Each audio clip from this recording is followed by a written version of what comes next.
It is one of the most bizarre UFO stories ever told. Aurora, Texas, April 17, 1897. Witnesses report a flying airship 5 years before the Wright brothers take flight. Whatever was flying over Texas in 1897 was not man-made. Evidence exists that shows that a UFO crashed at this site in 1897. In the wreckage, a small, badly disfigured body is discovered. Described in newspapers as not an inhabitant of this world, he is buried in a local cemetery, and a legend is born. Some call it town folklore. Others call it the biggest event in human history. If there's a better example of a UFO, I don't know what it is. Fact or fiction, truth or myth. Join us as we open the UFO files on the 1947 Roswell incident may be the most famous UFO crash story of all time. But was it the first? On April 17, 1897, a mysterious airship was seen in the skies over the small Fort Worth suburb of Aurora, Texas, on a collision course with the home of a local judge. The story of the Aurora crash is fairly simple and straightforward. According to the newspaper accounts at the time, early in the morning of April 17, 1897, a large silver cigar-shaped object came fluttering closer and closer to the earth, struck a tower at Judge Proctor's house, exploded, scattering debris all over the place. 2 days later, April 19, 1897, the Dallas Morning News reported, about 6 o'clock this morning, the early risers of Aurora were astonished at the sudden appearance of the airship which has been sailing through the country. It was traveling due north and much nearer the earth than ever before. It sailed directly over the public square, and when it reached the north part of town, collided with the tower of Judge Proctor's windmill and went into pieces with a terrific explosion.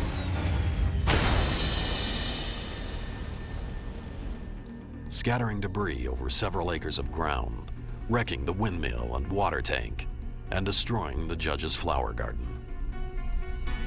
According to the local legend, many of Aurora's residents raced to Judge J.S. Proctor's farm to help in any way they could. What they found was beyond comprehension. The Dallas Morning News reported that someone or something was in the craft. The pilot of the ship is supposed to have been the only one on board, and while his remains were badly disfigured, enough of the original has been picked up to show that he was not an inhabitant of this world.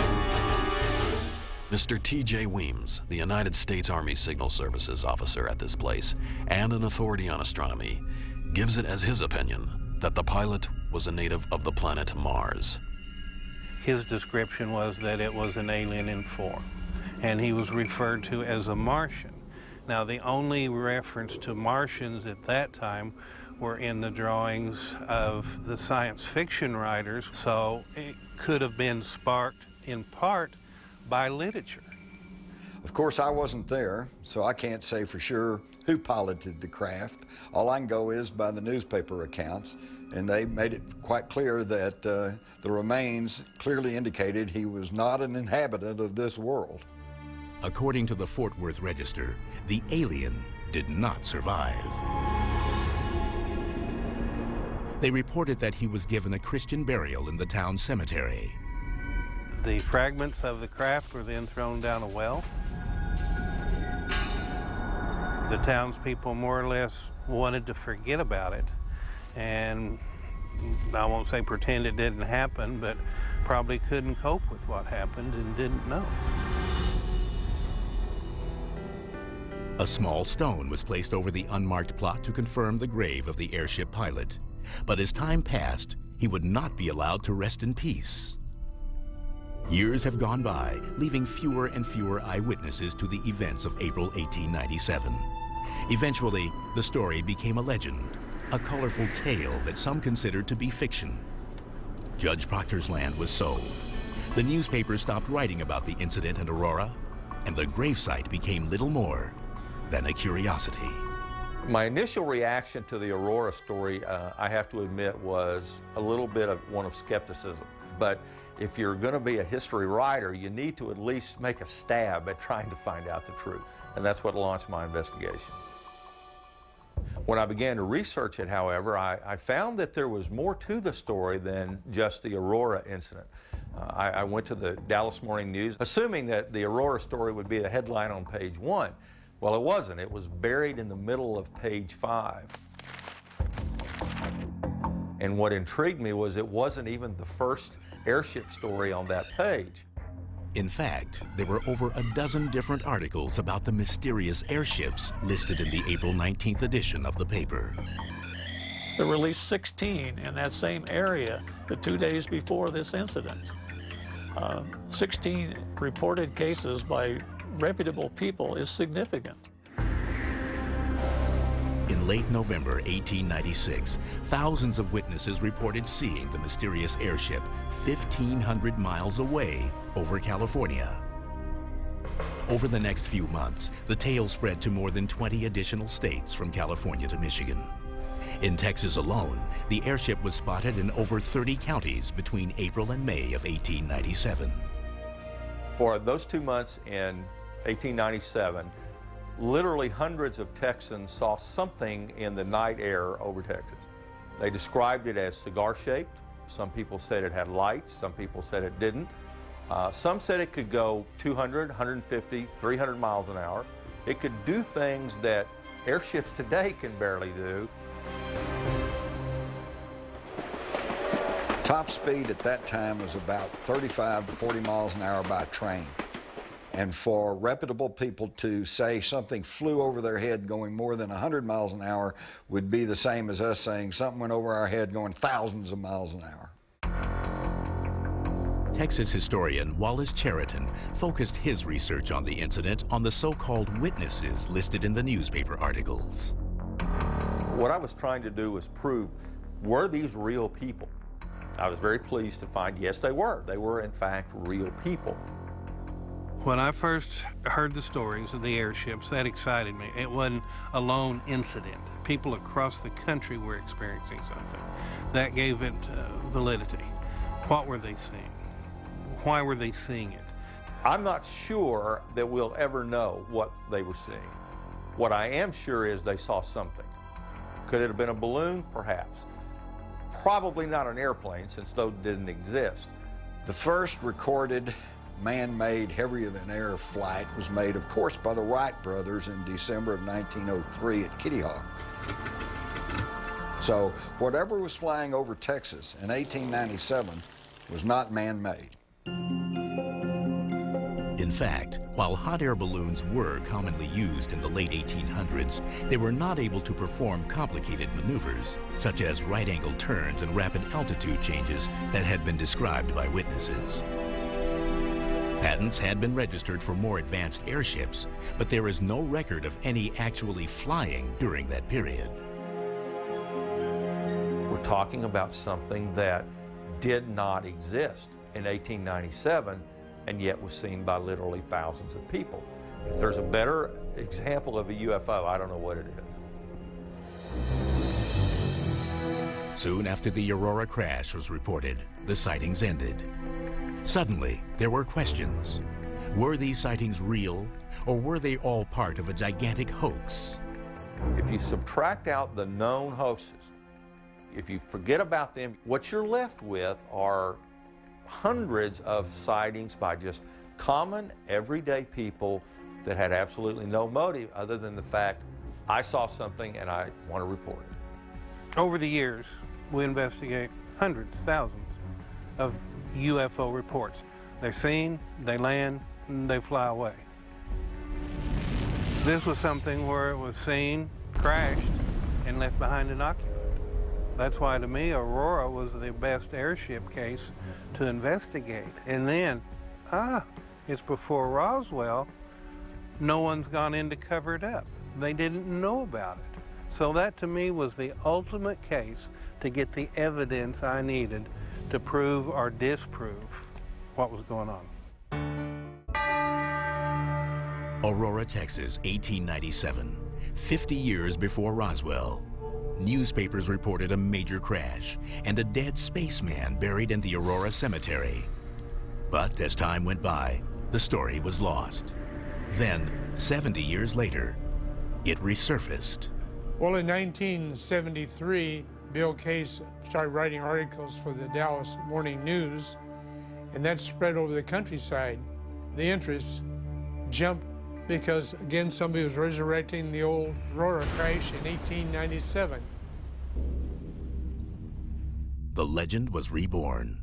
Ufologists across the country scrambled to uncover the truth behind the possible alien graveyard. Hayden Hughes, the founder of the International UFO Bureau, was among the first to arrive in Aurora.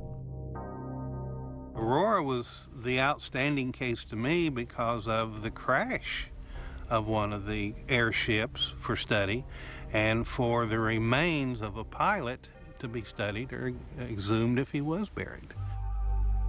Aurora was different. There was a body, a supposed alien body.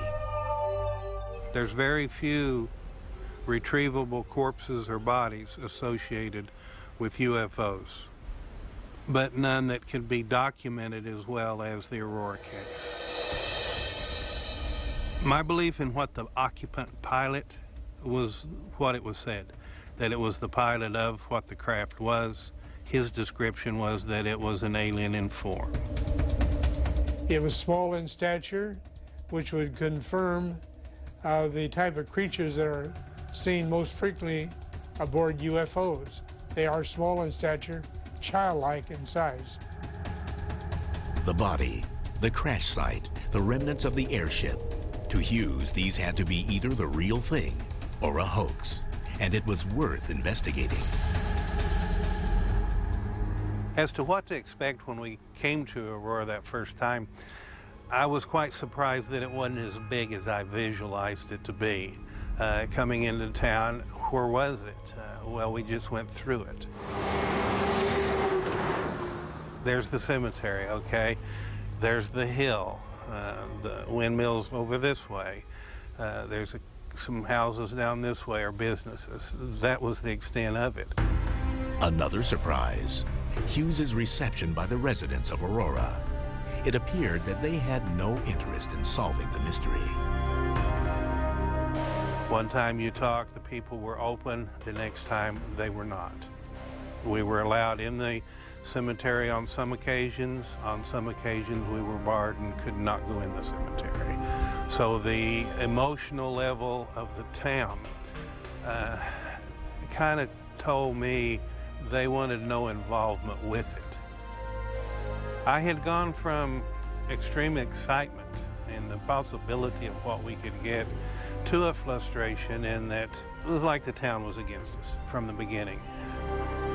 Then Hughes and other UFO researchers in Aurora had a breakthrough, the discovery of first-hand accounts of the crash. The witnesses were less than perfect. Some memories had faded, others were incomplete, and eyewitnesses were now in their 80s. Ufologist Jim Mars was among the first to interview the residents. In 1973, I interviewed 3 people who were alive at the time. One, Robbie Hansen, said it was a hoax, but then by her own story, she was not a direct witness, had no direct knowledge of it. Her father was told about it, he laughed, thought it was a hoax, and that stuck in her mind. But then, Mars discovered 2 witnesses who contradicted Hansen and offered first-hand accounts of the actual crash. There's Mary Evans, who did recall that something crashed. Her parents went to look at the wreckage, but would not let her go. So we have kind of an indirect witness there who says it did happen.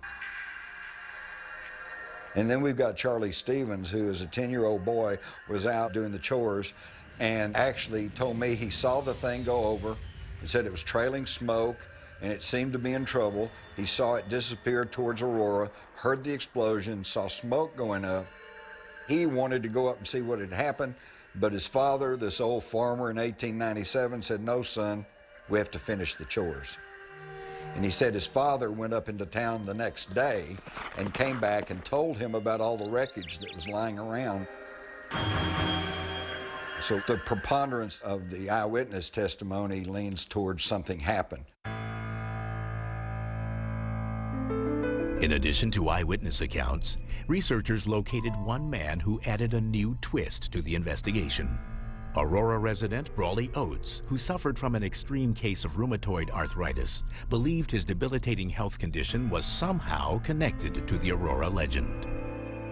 Brawley Oates lived at the site of the crash. I believe he moved there in 1945. And when he moved there, he had the well cleaned out because it had all this metal stuff and debris down in it. And he needed to use it for water.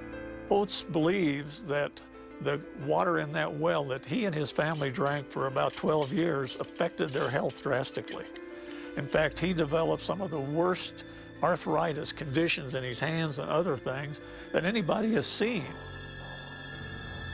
I don't see how a person could survive or could walk or could function in any way. And basically it was, they would either swell up so big that they would burst.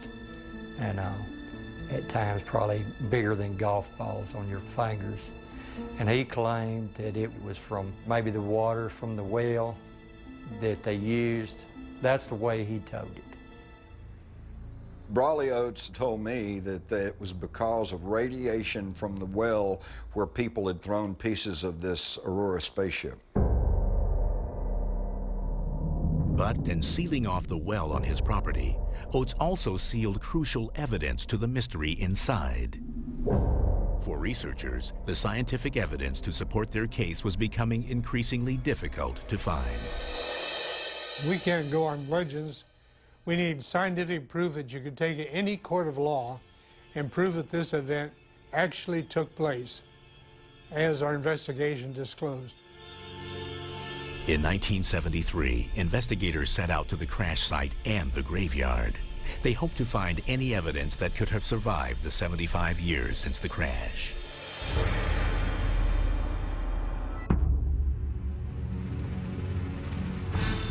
In the 1973 investigation, researchers found witnesses that authenticated an airship crash in April 1897. There were also claims of an alien buried in the local cemetery. But even with personal testimonies, ufologists realized that they needed scientific evidence. They hoped to find debris from the crash on the property formerly owned by Judge J.S. Proctor. What happened to the metal is probably anyone's guess at this point. The best guess to me was the main bulk of it was hauled off, and what was left behind was thrown down the well. Finding the well was easy, but researchers quickly discovered a problem. The well had been sealed off years earlier by the new property owner, Brawley Oates.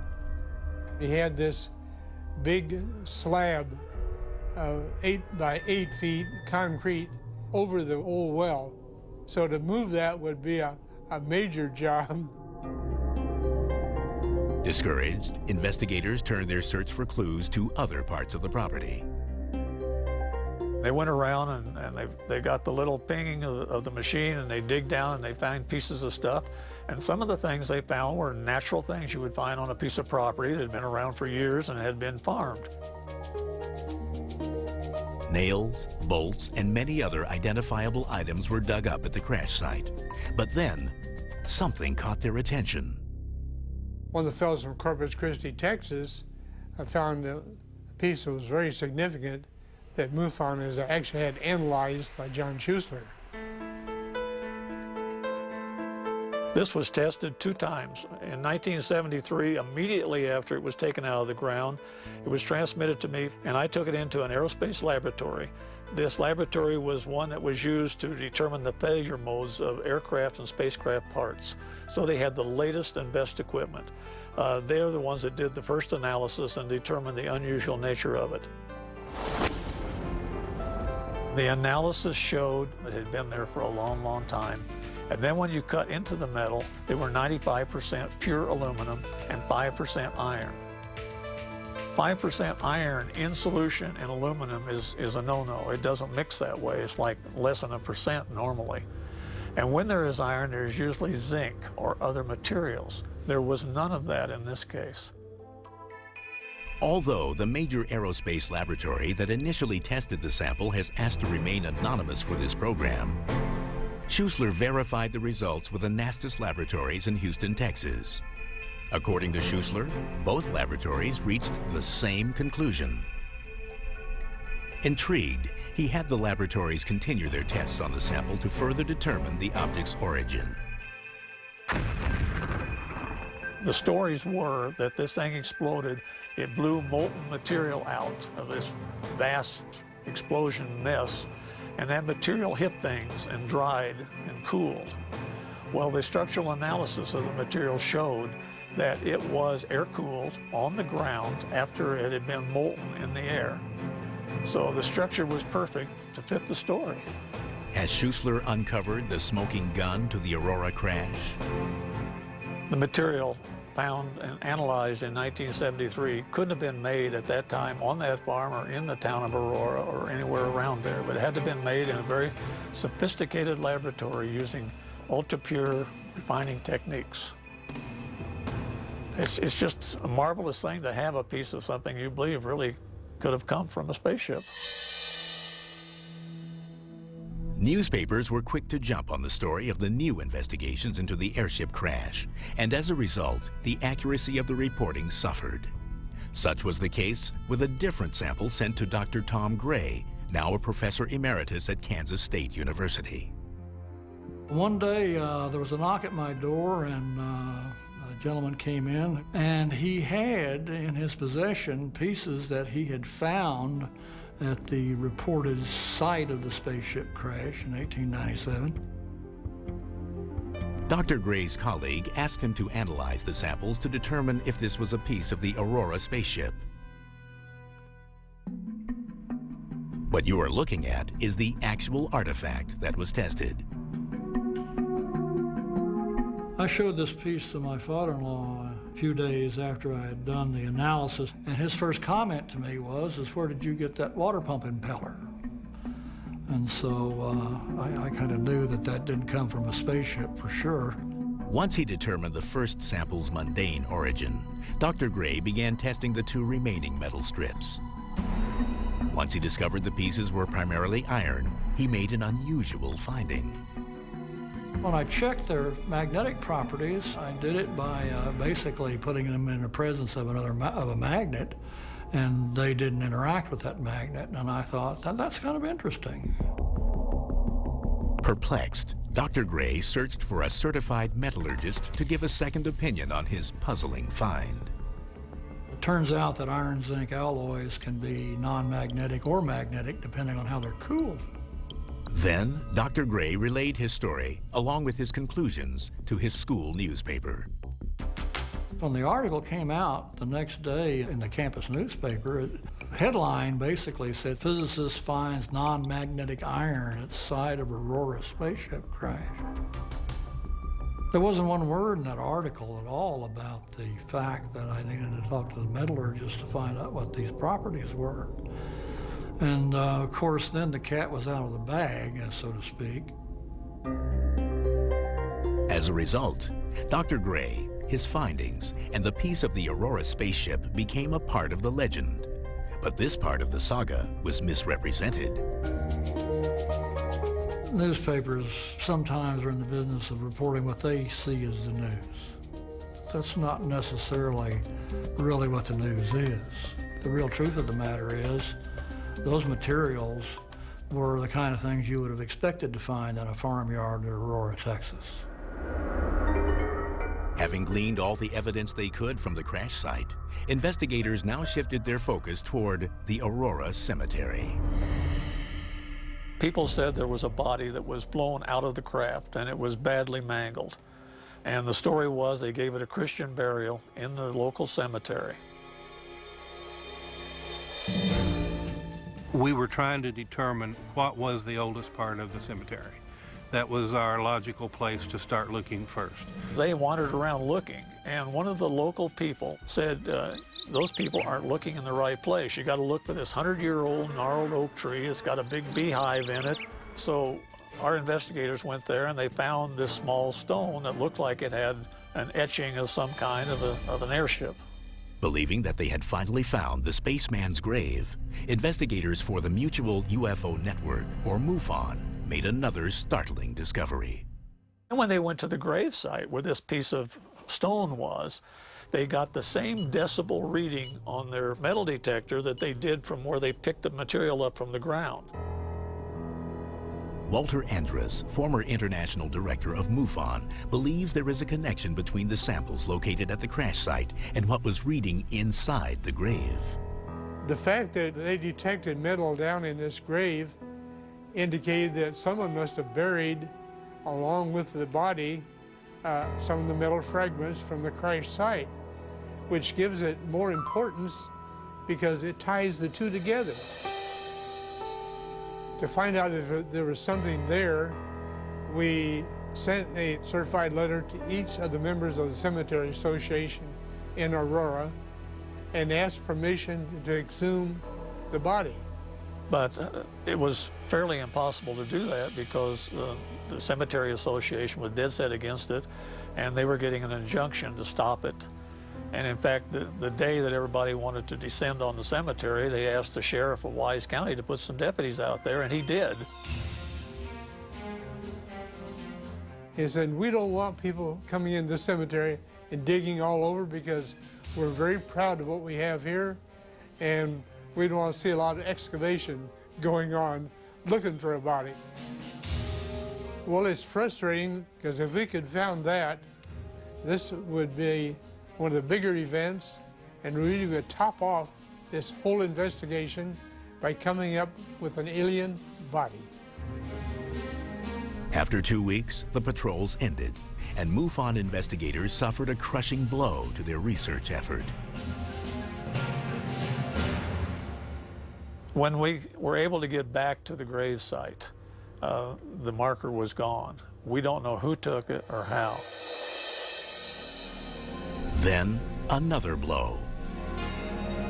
Someone had driven a 3-inch pipe down into the earth there and apparently pulled the metal up in this 3-inch pipe.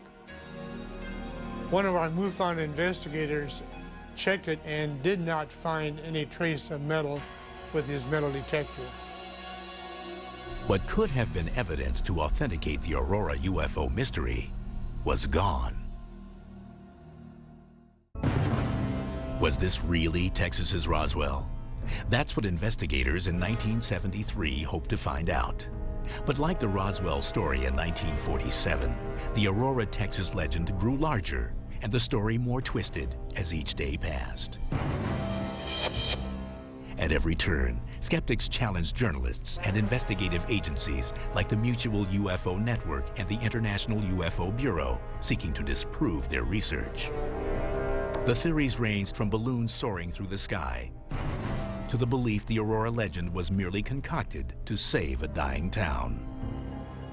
The most prevalent theory to explain the 1897 airship mystery is that it was a balloon. Well, unfortunately, there is physically no way it could have been a balloon. There are no balloons that can rise or fall with lightning speed. They cannot turn at right angles. They cannot go vertically up and vertically down. They simply can't do it. I don't think the balloon theory is feasible in this because of the detailed descriptions of the different airships that were available at the time. The government, even in the 40s, tried to claim that different pilots were chasing balloons. Even the famous Roswell crash was a high-altitude balloon that had actually crashed. So the balloon theory has been there a long time. With these facts, many dismissed the balloon theory. Other skeptics, however, theorize that the Aurora legend is simply a made-up story, invented by the author of the original Dallas Morning News article from April 19, 1897. In my opinion, the Aurora story was one that was concocted by S.E. Hayden. I did find some people that seemed to have recalled that their ancestors had said that Hayden was a great practical joker. And what a wonderful practical joke this was in 1897, except that it wasn't recognized at that. I've heard the allegation that the author of this article, Mr. Hayden, was a prankster and a hoaxer. I've seen no hard evidence of that, and I've seen no other articles that he wrote that turned out to be wrong. Although Cheriton is challenged by some experts, he offers a convincing argument to back up his claim. If Hayden was acting as a reporter as opposed to a hoaxer, it seems very strange to me that he didn't follow the story up to say, well, people showed up for the burial of the alien and we put a little grave marker over it and somebody said a prayer. It was a wonderful ceremony. That to me would have been expected, but yet it didn't happen. The mayor of Aurora, Texas, Barbara Brammer, has spent many years researching the town's history and believes her input may solve the Aurora legend. The legend, from what I have been able to read, started after several disasters that we had in the city. The first of those disasters was a brutal boll weevil infestation, which destroyed Aurora's primary cash crop, cotton. Shortly thereafter, there was a fire on the west side of the town that destroyed several buildings and several people lost their lives. And the deaths did not stop there. Shortly after the fire, a massive outbreak of spotted fever nearly wiped out the remaining population of Aurora. It was in 1896. Everybody tried to leave it could. The whole city at one time was under quarantine, and the only time they left their houses was whenever they went to the cemetery to bury someone. In the early 1890s, Aurora saw a glimmer of hope. The railroad was set to lay track in the town and provide much-needed economic relief for the townsfolk. They got as far as laying a spur in this direction for the railroad, and then another railroad was going to be coming from out west, and it got within 27 miles of this before it was stopped. And it became known then as the railroad that never was. The town was crippled economically, and the resident spirits were crushed. It is this string of events that some believe might provide the motive for the Aurora legend. Aurora definitely needed the railroad to save everything that it had going for it at that time. When it didn't come through, it started downhill. People started moving away. I believe the people who were left in this town needed something to look forward to, and this could be the reason that someone made up the story. Although Mayor Brammer's theory goes a long way to explaining the legend, skeptics continued their assault on believers. The debunkers said Judge Proctor did not have a windmill, okay, so therefore the whole story is bogus. According to Charlie Stevens, no, he did not technically have a windmill, but he had a wooden derrick windlass, which is a wooden tower used to haul up the sump on his well. So that's a matter of semantics. There was a wooden tower there that the thing could have crashed into. In order to find evidence, I found one of the metal angle brackets that supported the wood arm of the windlass. One metal bracket is still there at the scene. Another element of the legend has come under attack from skeptics. The initial identity of the spaceman came from T.J. Weems, a local member of the U.S. Army Signal Corps. It is argued that Weems was only the town blacksmith and in no way an expert on astronomy, like the newspaper claimed. According to Charlie Stevens, T.J. Weems was also an amateur astronomer, had his own telescope, and was widely known as a lay expert on astronomy. So that argument that he didn't have any knowledge that's pretty specious too. Despite the many explanations that researchers, journalists, and skeptics have for the Aurora legend, there is at least one thing that everyone can agree on. As far as I'm concerned, it's still a good story. It's a good story. I wasn't around then, but my granddad could tell a pretty good story. In Texas, we have an old saying that never let the truth stand in the way of a good story.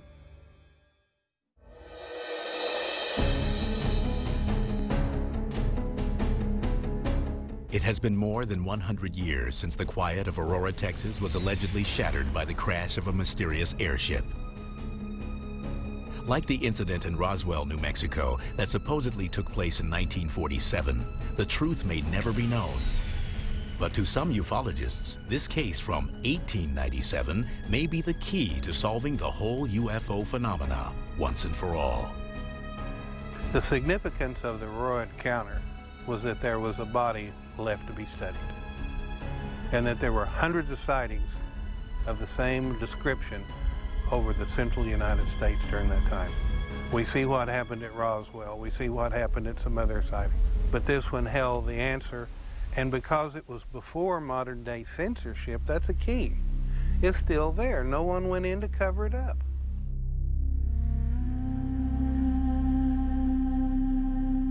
While this former boomtown used to boast 3,000 inhabitants, there are only about 400 people living there today. The town may have decreased in size, but the controversy surrounding its most famous visitor has only grown. If nothing else, the tale of the mysterious airship crash has served to polarize Aurora, dividing believers from skeptics. Aurora's big claim to fame has to be the legend. It's the thing that has lasted longer than anything else. Some people think it's a funny joke going around. They do not believe that this actually happened, and they'll laugh at you because they say it's such a hoax. Well, we're dealing with belief systems here. And I found this when I first began to investigate this in the little town of Aurora. About half the people said, no, it was just a big hoax. And the other half said, no, it really happened. I had a feeling that they thought people were laughing at the little town of Aurora, even though the population there now had absolutely nothing to do with the airship mystery. I just always got the sense that this is not something they wanted to embrace. Despite the town's ambivalence towards its famous legend, in 1976 they installed a plaque at the cemetery that supposedly houses the aliens' remains. Since the actual stone marker was stolen more than 30 years ago, it is impossible to know the precise location of the pilot's body. To me, the only thing at this point that would satisfy it, it's pretty obvious we're not going to find a grave site to dig in. So, secondary, let's go to the well. Although the windmill above the well no longer exists, the former Proctor property was purchased by Brawley Oates in 1945. Long-standing rumors hold that the well on the property was contaminated by radioactive debris. More than 100 years later, the legend has also grown to include a mysterious patch of ground that lacks vegetation. When the mayor shared details of this rumor with Hayden Hughes in 2005, it renewed his interest in solving the mystery. Aurora, to me, had the most possibility of providing evidence that could confirm or deny the existence of the airships and the occupant. And when we left empty-handed, I saw it kind of as a failure because the evidence was still there. Maybe 2 feet under where we were standing, but still we were unable to walk away with something we could really go forth and say, all right, here's something. Let's investigate that further. For the first time in over a quarter of a century, Hayden decided to revisit the place where it all began, the crash site. This is the alleged crash site of the airship. We're on top of the hill, valley all the way around. This is where Proctor had his property. His windmill was here, and we had a well, which was later cemented in. Certain areas are still accessible, but this fence stands in front of Judge Proctor's original well. Several requests to gain access to that part of the property were made for this program, but no calls were returned. My gut feeling tells me we're on to it and there's something there, and I can't dispel that. So close to where he feels the answers to the airship mystery lie, Hayden Hughes' frustration is palpable. We have maybe one of the most scientific finds of the 20th century right here behind us, and we can't get to it because of this big bird cage that's been built over and cemented in, sealing below the evidence that may have contaminated the soil around it that is keeping vegetation from growing today. And if it could be possible to go down, dig up, whatever, that might be what it takes to put an end to this legend over all these years. If we could find out what is in that well, we would know if there's any radiation occurring there, or even parts of the crash site. When the craft blew up and exploded, there could be pieces down in that well. Most people search for just what's on the surface and don't take the time to really dig down and find out. You know, it's interesting to note that we're back here where it all started. Right here on this very site. Time has come and gone. A lot of stories has come and gone. Until we can get on the other side, until we can get some good soil samples or get down in the well, this is where the story's going to stay, just rolling along and continuing to grow. If the entire legend of the airship crash of 1897 is a hoax, then an amazing practical joke has been played on everyone by S.E. Hayden, the man who wrote the original newspaper article for the Dallas Morning News. But without concrete evidence, ufologists can neither debunk the hoax nor prove the legend to be true. There are lots of legends and stories going around that are passed from word of mouth and through newspaper clippings and so on, but we deal with the facts. We investigate UFOs, and we try to prove beyond a question of a doubt when we investigate a case that it was a UFO. I would say that the probability of the crash actually happening is probably 85%. I think there's strong evidence for that. The Aurora spaceship crash of 1897, I believe, is the smoking gun of the UFO controversy. Because in earlier years, the debunkers would say, well, it's just misidentified aircraft, satellites, commercial, military, maybe even secret government test craft.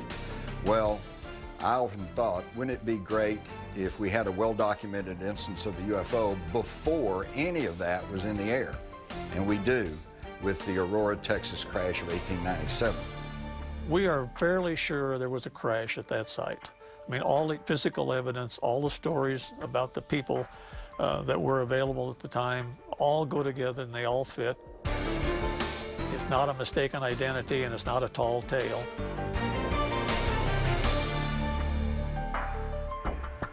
My conclusion, in a nutshell, something happened in 1897 that to this day we cannot explain. We can eliminate a lot of stuff. We know it wasn't a balloon. We know it wasn't an airplane. What was it? I don't know. UFO? Obviously. Where the UFO came from, that's the big mystery that, quite frankly, will probably never be solved. Will the ultimate truth ever be known about the Aurora case? I don't know. I would like to think that there is an alien in the grave, but it may come down to there's nothing in the grave. That's the legend.